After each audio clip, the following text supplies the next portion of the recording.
One of the world's busiest shipping lanes for oil and gas is in chaos, and regional energy production facilities are under attack. From Asia to Europe and the Americas, the economic effect of the war in the Middle East is already being felt.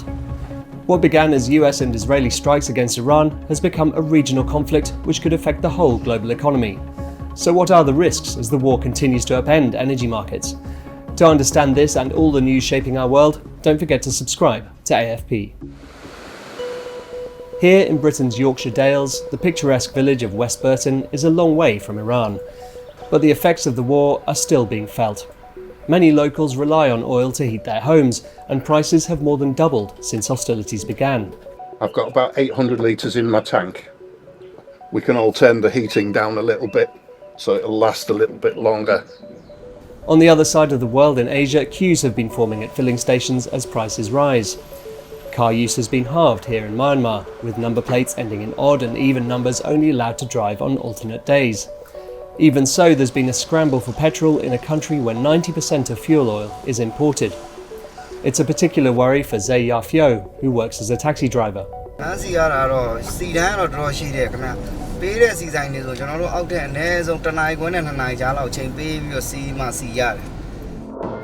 The price rises all come down to what's happening here, in the Strait of Hormuz off Iran's southern coast. Its shores are dotted with refineries, and in normal times around 20% of the world's oil production passes through this narrow channel. Iran knows it's a pressure point for the global economy, and before the war, its Revolutionary Guards conducted military drills in the strait, showing how they could target shipping in the event of a war. Now, in response to the US and Israel's massive campaign of airstrikes on Iran, they say they will not allow the export of a single litre of oil from the region. At least a dozen vessels have been attacked trying to sail through the strait, according to Britain's Maritime Security Agency. The effect on shipping has been stark. This time-lapse of data from the website Maritime Traffic starts before the war and shows the number of ships passing through declining to nearly zero 5 days in. The US says it's sunk multiple Iranian naval vessels, and President Trump says the US Navy could escort tankers through the strait, though plans are yet to materialise, and the International Maritime Organization is not confident it would solve the problem. This is not a full solution. This of course has its limitation in the number of ships that can be protected, but it could provide some relief. As well as shipping, Iran's retaliatory strikes have also targeted energy infrastructure in countries across the Gulf. Oil storage depots, such as this one in the United Arab Emirates, have been hit, and some of the world's largest oil and gas refineries have been shut down, including Ras Tanura in Saudi Arabia and two of Qatar's largest natural gas facilities.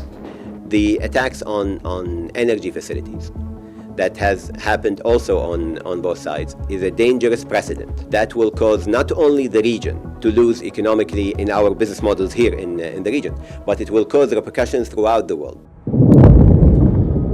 Meanwhile, the US and Israel have started attacking energy infrastructure in Iran itself, though so far they have held off from hitting Karg Island, Iran's deepwater hub in the Gulf, which processes 90% of its oil exports. This leaves a window open for exports to resume once the war is over, but the US and Israel may yet decide to completely cripple Iran's oil production, which accounts for 90% of its budget revenues. The disruption has caused prices to soar, briefly hitting their highest level since the outbreak of the Ukraine war 4 years ago. Iran is the fourth largest oil producer among OPEC countries. Asia is most directly affected, as the vast majority of oil from the Gulf region is shipped there. We can weather through a short period of time, but I think over the long run it's going to cause a huge trouble, because overall the world's oil supply is very much limited. If you knock out 10 to 15% on a long-term basis, that's going to have a huge implication. Even though European countries don't import much directly from the region, they too will be affected as Asia scrambles for supplies. In an effort to keep prices down, International Energy Agency member states are releasing 400 million barrels of oil from their reserves, the largest ever such release, with Japan and Germany also tapping their own reserves. The reason this is such a problem for governments isn't just that energy itself becomes more expensive, but that higher costs are passed on throughout the economy, causing higher inflation. Despite all the doom and gloom, this could still be good news for some. For now, Russia is pleased at the rise in oil prices. Since it invaded Ukraine in 2022, the country's energy industry has been heavily sanctioned by Western nations. In a recent meeting with energy bosses, Russian President Vladimir Putin said he'd be more than happy to resume selling oil and gas to European countries if they ask. Moscow is a huge winner from a supply cutoff in the Middle East because their oil and gas will be much more in demand than it was before.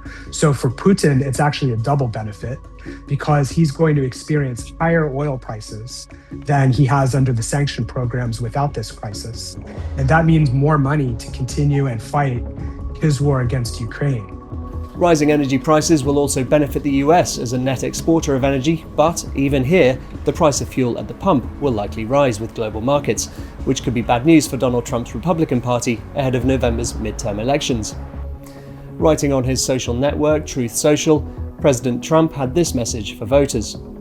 Short-term oil prices, which will drop rapidly when the destruction of the Iran nuclear threat is over, is a very small price to pay for USA and world safety and peace.